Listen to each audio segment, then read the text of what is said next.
Quand on raconte l'histoire de l'Empire du Mali et de ses empereurs, généralement on parle de Kankou Moussa, à cause de son pèlerinage à la Mecque, et aussi pour avoir distribué aux divers dignitaires égyptiens, une énorme quantité d'or.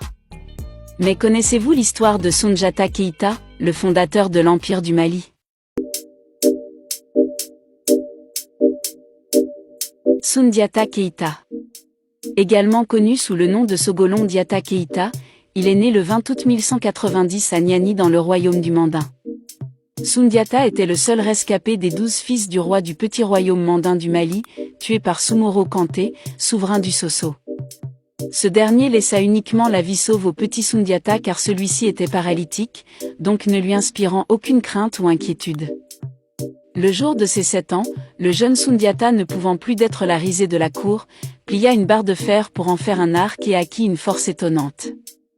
Craignant pour sa vie, il dut s'exiler et décida, avec des alliés, de combattre Soumoro Kanté qui en plus d'avoir tué tous ses frères, avait enlevé sa sœur. Après son éclatante victoire contre Soumoro, roi du Sosso et principal ennemi du royaume mandingue, Soundiata Keïta accède au trône du royaume.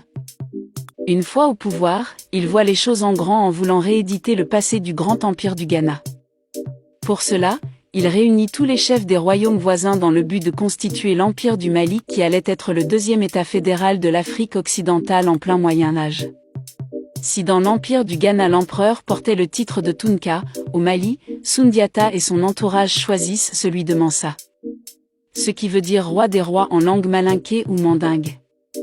Soundiata choisit la petite ville de Niani, son lieu de naissance pour en faire une capitale politique et économique, car c'était un endroit stratégique et inaccessible à ses ennemis. La ville de Niani était d'accès difficile, enserrée dans les montagnes et naturellement bien défendue. Lors de son intronisation, la confrérie des chasseurs du Mandé proclame la charte du Mandène qui abolit l'esclavage et fut l'une des premières déclarations des droits de l'homme. Après avoir vaincu le roi du Sosso et consulté ses alliés, les rois des différents petits royaumes voisins et obtenu leur accord pour aller vers la création d'un État fort et centralisé, Soundiata se lance à la conquête de la savane et du Sahel ouest africain. Vers 1240, il s'empare de Koumbi-Saleh, ancienne capitale de l'Empire du Ghana. Après avoir réussi à prendre cette ville et intégrer les restes du Ghana dans son territoire grandissant, Soundiata était persuadé que son pouvoir ne s'exercerait pas sur le seul royaume du Mandingue, mais bien au-delà.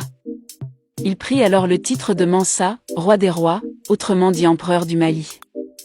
Le nouvel empereur accentue ses conquêtes avec comme premier objectif le contrôle des régions productrices d'or.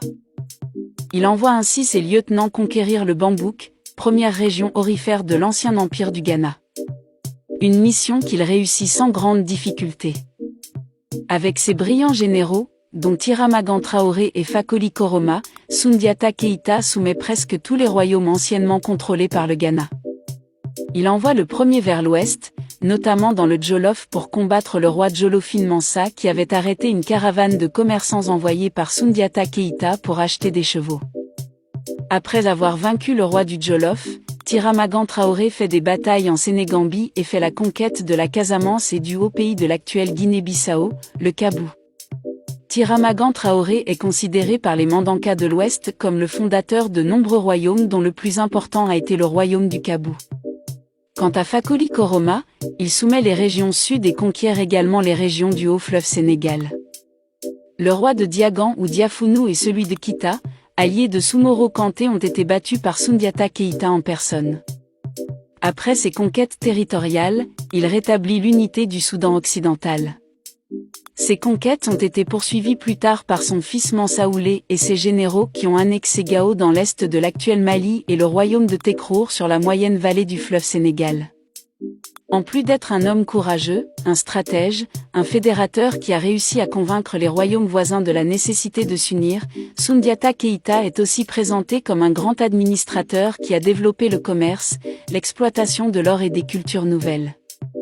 S'inspirant du pouvoir central de l'Empire du Ghana, Soundiata organise politiquement et administrativement les peuples soumis. Il forme une solide armée bien structurée. Les chefs de ces armées étaient installés comme gouverneurs de province. À la tête de chaque province, il y avait un gouverneur. Au XIVe siècle, à son apogée, l'empire comptait 12 provinces.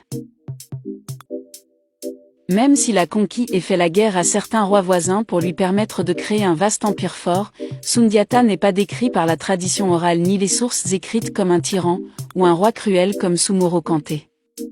Au contraire, il est présenté comme un homme sage, tolérant et qui met en avant la coexistence pacifique entre ses citoyens et ses voisins, mais aussi entre les adeptes des différentes religions, à savoir les pratiquants des religions ancestrales africaines et ceux qui étaient convertis à la nouvelle religion l'islam qui ne cessait de se répandre dans les régions du Sahel et de la savane ouest africaine. Le roi lion Sundiata a eu 3 fils qui lui ont succédé dont Mansa Oulé Keïta, dit le roi rouge, Wati Keïta et Khalifa Keïta. Finalement, après plusieurs années de règne, Sundiata Keïta meurt en 1255 laissant à ses successeurs l'un des empires les plus brillants et prospères que l'Afrique occidentale ait connu. Il reste de loin le plus connu des empereurs du Mali à l'exception peut-être de Mansa Moussa devenu célèbre par son fameux pèlerinage à la Mecque. Merci d'avoir regardé la vidéo. Pensez surtout à laisser un like, à commenter, et aussi à partager. Au revoir.